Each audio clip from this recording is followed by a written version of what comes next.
आप सभी लोगों को मेरा प्रणाम। भगवान अपने भक्तों से अथाह प्रेम करते हैं, बहुत प्रेम करते हैं। बशर्ते भक्त को भी अपने भगवान से उतना ही प्रेम करना होता है। इसलिए कहा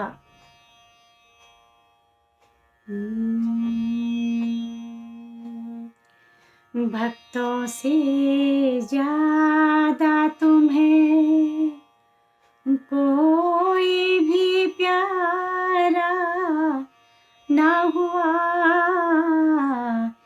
इसी से भक्तों को एक इश्क तुम्हारा जो हुआ,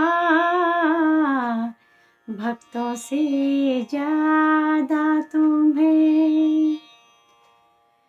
जब ये रोते हैं तो तुमको भी रुला देते हैं। जब ये रोते हैं तो तुमको भी रुला देते हैं।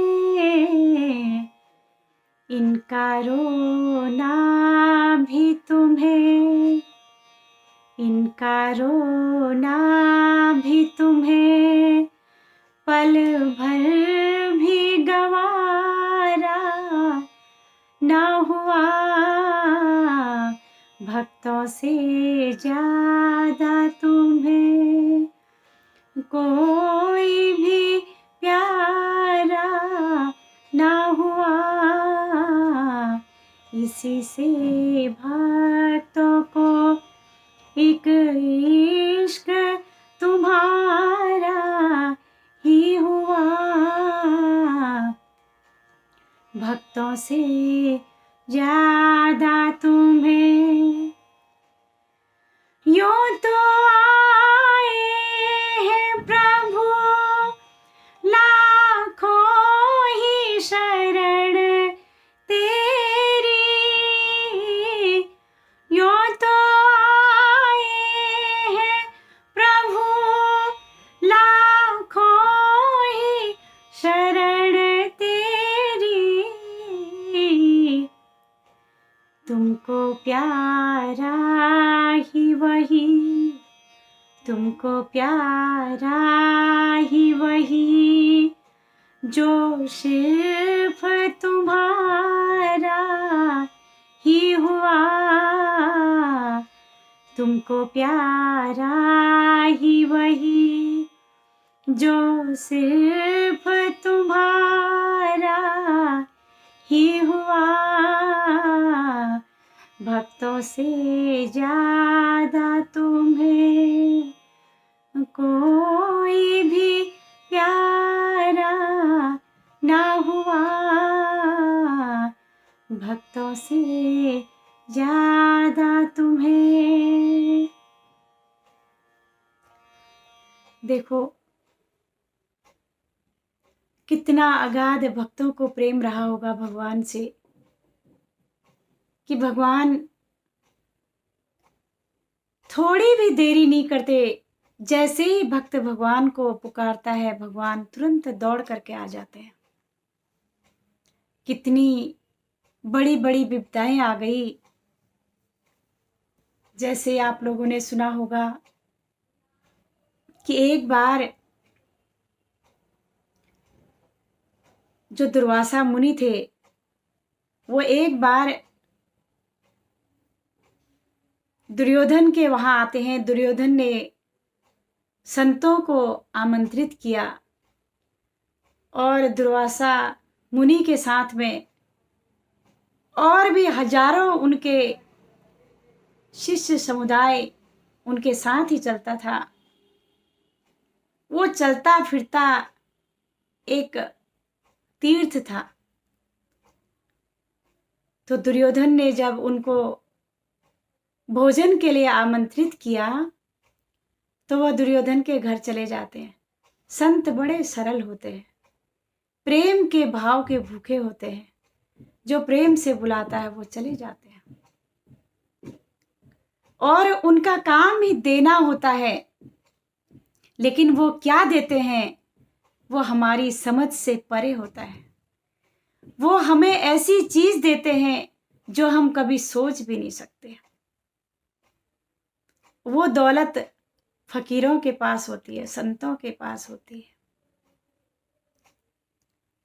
और वह जब भोजन करा दिया दुर्योधन ने, दुर्वासा मुनि के चरण दबाने लग गया और बहुत ही सेवा की, उनको प्रसन्न किया, और प्रसन्न करने के बाद उनसे कहने लगा, उसके दिमाग में एक ख्याल आया।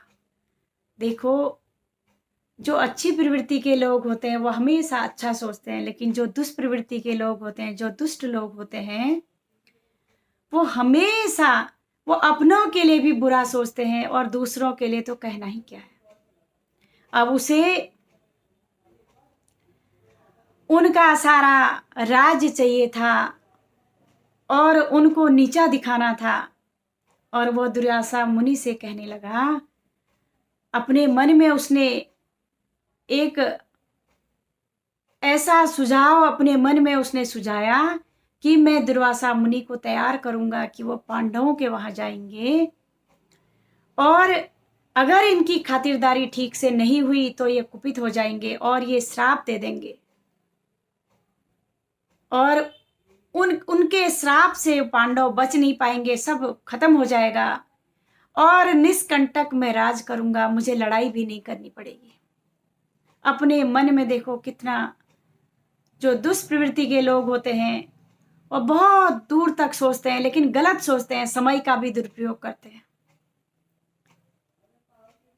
तो वह जो है कहने लगा कि हे मुनि, आप सिर्फ मेरे ही घर में भोजन करेंगे, मेरे भाइयों के घर में भी आप अपने चरण रख दीजिए, मेरे भाई लोग भी खुश हो जाएंगे, उनका घर भी पवित्र हो जाएगा, उनका अन्न पवित्र हो जाएगा, उनका मन पवित्र हो जाएगा, उनकी आंखें पवित्र हो जाएंगी, आप उनको भी पवित्र कीजिए। दुर्वासा मुनि कहते हैं ठीक है, हम चले जाएंगे, और कहने लगा कि शर्त ये है कि आप सुबह का टाइम मत जाइएगा, आप ऐसे टाइम में जाइए जिस टाइम में वो सब फ्री होंगे, आप शाम के टाइम जाना, क्योंकि उसको पता था कि दिन में जब सब खाना खा लेंगे, उसके बाद जब ये जाएंगे उनके घर में कुछ नहीं मिलेगा तो ये श्राप देंगे। तो दुर्वासा मुनि कहने लगे ठीक है। अब जब दुर्वासा मुनि पांडवों के वहां चले गए, अब वहां पर अपने सारे हजारों शिष्यों को लेकर के अब वहां जा करके कहने लगे कि धर्मराज, हम आज आपके वहां भोजन ग्रहण करेंगे। युधिष्ठिर ने कहा ठीक है महाराज, जैसी आपकी आज्ञा। और ऐसा कह करके दुर्वासा मुनि अपने सारे शिष्यों को लेकर के संतों के साथ वह जो है कहने लगे कि हम अभी आते हैं और जरा हम संध्या करने के लिए जा रहे हैं, स्नान कर करके आएंगे और फिर संध्या का समय हो रहा है, हम संध्या करेंगे, स्नान करके आते हैं, तब तक आप भोजन तैयार रखिए। युधिष्ठिर महाराज कहने लगे द्रौपदी, अब क्या होगा, अब तो खाना कुछ है ही नहीं। द्रौपदी भी कहने लगी महाराज, अब तो मेरा भी जो अक्षय पात्र है अब वह भी खाली हो चुका है, क्योंकि मैं भी खा चुकी हूं। अक्षय पात्र उसे कहते हैं जिसमें हम खाना बनाते हैं। अक्षय जिसका कभी क्षय नहीं होता, जो कभी खत्म ही नहीं होता, उसे अक्षय कहते हैं। उनके पास में, वो हम सब के पास होता है अक्षय पात्र, जिसमें हम किचन में, रसोई में हम खाना बनाते हैं। जिस बर्तन में हम खाना बनाते हैं, इसीलिए कहते हैं जिस बर्तन में हम खाना बनाते हैं उस बर्तन को कभी जूठा नहीं करना चाहिए। मैंने देखा बहुत सारे घरों में, जब मैं जाती हूँ मैंने देखा है, जब सब लोग खाना खा लेते हैं तो लास्ट में बहुत सारे लोग उस कढ़ाई को, उस पतीले को चाटने लग जाते हैं, जूठा करने लग जाते हैं। उनको चाटने में बहुत आनंद आता है, वो जूठा कर देते हैं पात्र को। उससे दरिद्रता व्याप्ति है। अन्नपूर्णा देवी जो है वो रुष्ट हो जाती हैं, क्योंकि जिस जिस बर्तन में हम खाना बनाते हैं उस बर्तन को कभी जूठा नहीं करना चाहिए। तो द्रौपदी कभी जूठा नहीं करती थी, अक्षय पात्र को हमेशा रखती थी और सबको भोजन खिलाने के बाद वो खुद भोजन ग्रहण करती थी। और उस दिन भी ऐसा ही था। अब कुछ बचा नहीं था और बड़ी टेंशन हो गई, बहुत चिंता हो गई कि अब क्या होगा। तो इतने में अर्जुन भी आ जाते हैं। धर्मराज कहते हैं, द्रौपदी ये बहुत बड़ी परीक्षा है, अब क्या करें।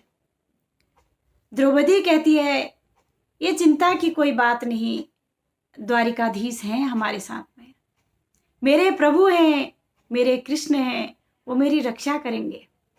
याद करती है कि प्रभु इस दुख से हमें बचाओ, आज बहुत बड़ी आपकी लाज चली जाएगी, मेरा कुछ नहीं बिगड़ेगा, सब आपका ही बिगड़ जाएगा, क्योंकि मैं तो आपसे ही हूं और मेरा कोई अस्तित्व नहीं है, आप ही मेरे सब कुछ हो।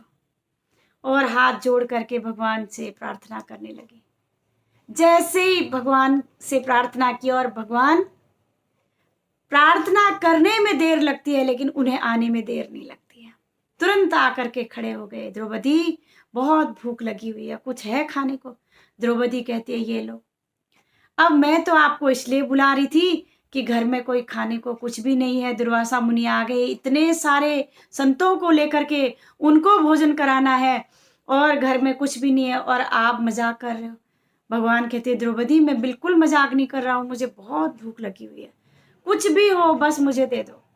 द्रौपदी कहती है, प्रभु आप ऐसा मत कीजिए, मुझे शर्मिंदा मत कीजिए, सब खाना खत्म हो चुका है, क्योंकि ये टाइम खाने का है ही नहीं। भगवान कहते हैं, द्रौपदी देख, जिस बर्तन में तूने खाना बनाया वहां कुछ तो होगा, वो बर्तन मुझे दिखा। द्रौपदी एक पतीला लाती है, दिखाती है कि मैंने इसमें बनाया था। देखते हैं उसमें, और उसमें एक साग का पत्ता लगा हुआ होता है। उसको भगवान लेते हैं, कहते हैं, अरे तुम क्यों झूठ बोलती हो, देखो ये पत्ता तो है इसमें, इसमें एक अन्न का दाना है, एक पत्ता है इसमें। और उस पत्ते को लेकर के हाथ जोड़ करके कहते हैं कि इस संसार के अंदर जितने भी प्राणी हैं सब तृप्त हो जाएं, सब तृप्त हो जाएं, सब तृप्त हो जाएं और भोजन ग्रहण करें और सारी विश्वात्मा इस भोजन से तृप्त हो जाए।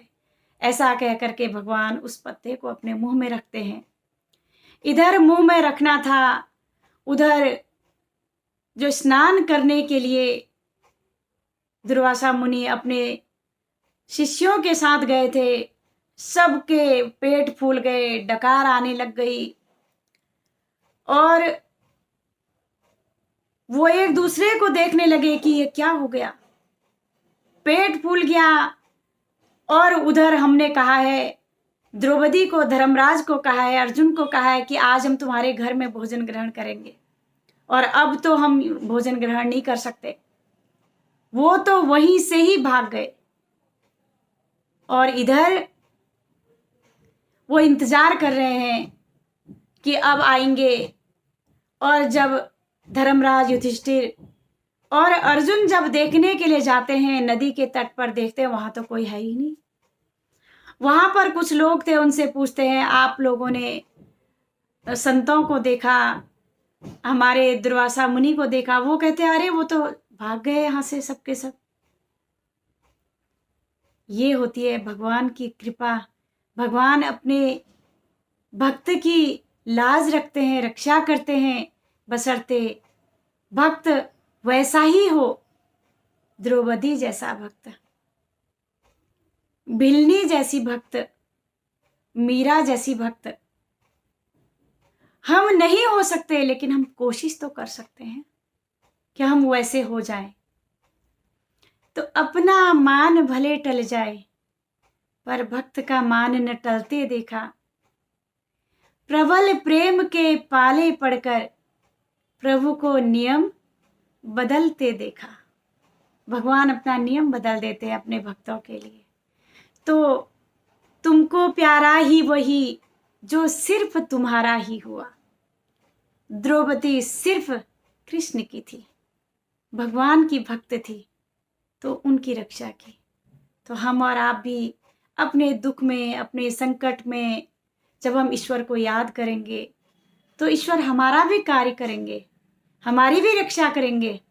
तो हम सब भी भगवान से प्रार्थना करें, चारों तरफ से अपने मन को हटा करके ईश्वर में अपने मन को जोड़ें और वह ईश्वरीय गुण हमारे अंदर भी आ जाएगा। आज के लिए इतना ही। आप सभी लोगों को मेरा प्रणाम।